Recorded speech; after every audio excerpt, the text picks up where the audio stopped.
শেখ হাসিনাকে যা বলেছি গণভবনে সেটার জন্য যদি ক্ষমা না চাই 1 সপ্তাহের ভিতর আমাকে হাদির কাছে পাঠিয়ে দেওয়া হবে। এই হচ্ছে তাদের অবস্থা। এইভাবে ক্রমাগত তুই অপেক্ষা কর, এইভাবে আমাকে প্রতিনিয়ত আওয়ামী লীগের ছাত্রলীগের গুন্ডা বাহিনী দিয়ে জবাই করার হুমকি দিয়েছে। তাদের ভাষ্যমতে খুনি শেখ হাসিনার বিরুদ্ধে জুলাই গণঅভ্যুত্থান স্মৃতি জাদুঘরে গিয়ে টেলিফোনে কথা বলার সময় হাসিনাকে খুনি বলে বিভিন্নভাবে তার অপকর্ম তুলে দেওয়ার ফলশ্রুতিতে শেখ হাসিনা নাকি তাদেরকে অ্যাসাইনমেন্ট দিয়েছে আমাকে জবাই করে হত্যা করার জন্য। এবং তারা বলেছে আমার চোখের দাম 1 কোটি, মাথার দাম 20 কোটি, হাতের দাম 30 কোটি। এভাবে তারা প্রত্যেকটা অঙ্গ প্রত্যঙ্গের দাম হাঁকিয়ে আওয়ামী লীগের প্রত্যেকটা এমপি মন্ত্রী পোস্ট করে আমাকে হত্যা করার জন্য আওয়ামী গুন্ডা বাহিনীকে লেলিয়ে দিয়েছে। এখন পর্যন্ত উল্লেখ করতে চাই, ছাত্রলীগ সহ, ছাত্রলীগের সভাপতি সহ, ইনান সাদ্দাম সহ, শেখ হাসিনা ওয়াহিদ পুতুল, এদের রেফারেন্সে তাদের কথা বলে আমাকে হুমকি দিয়েছে এমন সংখ্যা হবে 1500-এর অধিক। তার মানে আওয়ামী লীগ, ছাত্রলীগ, যুবলীগ, স্বেচ্ছাসেবক লীগদেরকে সরকার গ্রেফতার না করে এখনো মাঠে রেখে জুলাইপন্থী ভাইদেরকে হত্যার সম্মুখীন করছে। যে কোনো সময় আমাকে হত্যা করা হতে পারে। সেজন্য আমি বর্তমান সরকার, জাতীয়তাবাদী দলের নতুন নবগঠিত সরকারের কাছে অনুরোধ করব, জুলাই গণঅভ্যুত্থানের একজন কর্মী হিসাবে, বর্তমান সরকারের একজন সহযোগী হিসাবে আপনারা আমার নিরাপত্তা নিশ্চিত করবেন। শুধু আমার না, যারা এই ধরনের হুমকির সম্মুখীন আছেন। আমার বোনের বিয়ে ছিল, আমাকে স্পষ্টভাবে বলা হয়েছে আমার মা, বাবা, ভাই, বোন তাদের কাউকেই তারা জীবিত রাখবে না। এবং এখন পর্যন্ত আমি স্বাভাবিক পরিস্থিতিতে নাই, নিজের মানসিক অবস্থা একেবারেই ঠিক না। যখন আমাকে দেখতে হয়, আমার মাকে বলছে তোকে টুকরো টুকরো করা হবে, আমার বাবাকে বলছে তুই যখন প্রতিষ্ঠানে যাবি তোকে হত্যা করা হবে। ঠিক তখন বাংলাদেশের একজন সাধারণ ছোট্ট ছাত্রনেতা হিসাবে আমার পক্ষে এটা মেনে নেওয়া সম্ভব হচ্ছে না, আমি কোনোভাবেই পারছি না।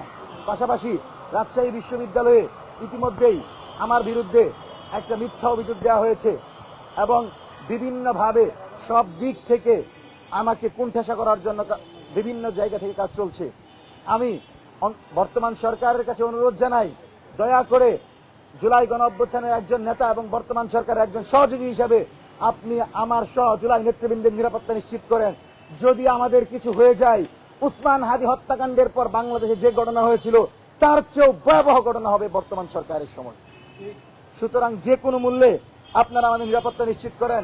একটু আপনাকে এখনই দেখাবো, আমাকে আরেকজন ফোন দিয়েছে হুমকি দেওয়ার জন্য, তার নাম হচ্ছে মাসুম হাজারি।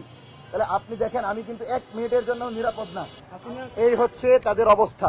এইভাবে ক্রমাগত তুই অপেক্ষা কর, এইভাবে আমাকে প্রতিনিয়ত আওয়ামী লীগের, ছাত্রলীগের গুন্ডা বাহিনী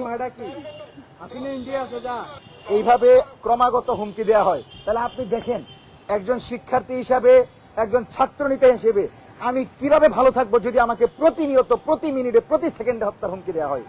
অথচ এই সরকার ক্ষমতা নেওয়ার পর শহীদ প্রেসিডেন্ট জিয়াউর রহমানের উপর সবচেয়ে বেশি প্রোগ্রাম করেছি, বাংলাদেশের জনগণের পক্ষে সবচেয়ে বেশি কথা বলেছি। এই সরকার যেন সঠিকভাবে ফাংশন করতে পারে সেজন্য আওয়ামী লীগ, ছাত্রলীগদেরকে একা একা প্রতিহত করেছি। কিন্তু এখন পর্যন্ত এই সরকার আমাদের নিরাপত্তার জন্য কোনো কিছু করে নাই। তবে প্রশাসন সহযোগিতা যতটুকু সম্ভব করেছে, কিন্তু আমরা আশাবাদী, কিন্তু আমরা আরো সহযোগিতা চাই। যেহেতু এখন একটা সেকেন্ড, একটা মিনিটের জন্য আমি নিরাপদ না, সুতরাং নিরাপত্তা ছাড়া, সরকারের সরাসরি নিরাপত্তা ছাড়া আমার পক্ষে আর চলা কোনোভাবেই সম্ভব হচ্ছে না। পাশাপাশি আজকে যে মামলা করেছি সেখানে আমি উল্লেখ করেছি যে 13 তারিখ দিবাগত রাত থেকে আজকে 16 আগস্ট পর্যন্ত হাজার হাজার আওয়ামী সন্ত্রাসী বাহিনী আমাকে হত্যা করার হুমকি দিয়েছে। এবং তারা উল্লেখ করেছে যেহেতু আমি বর্তমান সরকারের গঠনমূলক সমালোচনা করে শহীদ প্রেসিডেন্ট জিয়াউর রহমানের আদর্শের উপর রাজনীতি করি, সেজন্য তারা বলেছে যদি আমি শেখ হাসিনাকে যা বলেছি গণভবনে সেটার জন্য যদি ক্ষমা না চাই 1 সপ্তাহের ভিতর আমাকে হাদির কাছে পাঠিয়ে দেওয়া হবে। প্রতিনিয়তই তারা এই ধরনের বক্তব্য দিচ্ছে। সুতরাং আমার জায়গা থেকে আমি স্পষ্ট ভাষায় বলছি, আজকে আমি অভিযোগ করেছি, আমি দেখতে চাই প্রশাসন 24 ঘন্টার ভিতরে অভিযোগের প্রেক্ষিতে কতজনকে গ্রেফতার করে জিজ্ঞাসাবাদ করে। যদি তাদেরকে জিজ্ঞাসাবাদ না করা হয় তখন আমাদের রাজনৈতিক আন্দোলনে যেতে কোনো বাধা থাকবে না। বাংলাদেশের সকল দলকে বলতে হবে যে আমরা এই জুলাই যোদ্ধা, এই গণঅভ্যুত্থানের অংশীদার, এই সরকারের অন্যতম পৃষ্ঠপোষক এই ভাই বোনদের পাশে থাকবো। যদি তারা আমাদের পাশে না থাকে তাহলে আমরা মনে করব আওয়ামী লীগের টাকা খেয়ে বাংলাদেশে আবার নতুন রাজনৈতিক দলগুলোকে আওয়ামী লীগকে পুনর্বাসন করছে। সুতরাং যে কোনো মূল্যে এই আওয়ামী কুত্তাদেরকে গ্রেফতার করতে হবে। পাশাপাশি আপনাদেরকে কিছু বিষয় বলে যেতে চাই। প্রত্যেকটি জেলা ভিত্তিক ছাত্রলীগের যে সকল সভাপতিরা আছেন, যারা ডিসেম্বর মাসকে কেন্দ্র করে দেশে ঢুকা প্রবেশ করছেন, এদের প্রত্যেককে তালিকা করে গ্রেফতার করতে হবে। পাশাপাশি যে সকল আইডি থেকে এখন পর্যন্ত সরকার বিরোধী বিভিন্ন বক্তব্য প্রচার করা হচ্ছে এবং গণ অভ্যুত্থানের শহীদদেরকে কটাক্ষ করা হচ্ছে, সেই আইডিগুলোকে চিরতরে বন্ধ করতে হবে। এবং গণমাধ্যমে আপনি দেখেছেন বিভিন্ন গণমাধ্যম জুলাই গণ অভ্যুত্থানের নেতাদেরকে কিভাবে কুণ্ঠাসা করা যায়, কিভাবে তার চরিত্র হনন করা যায় সেই কাজ করছে।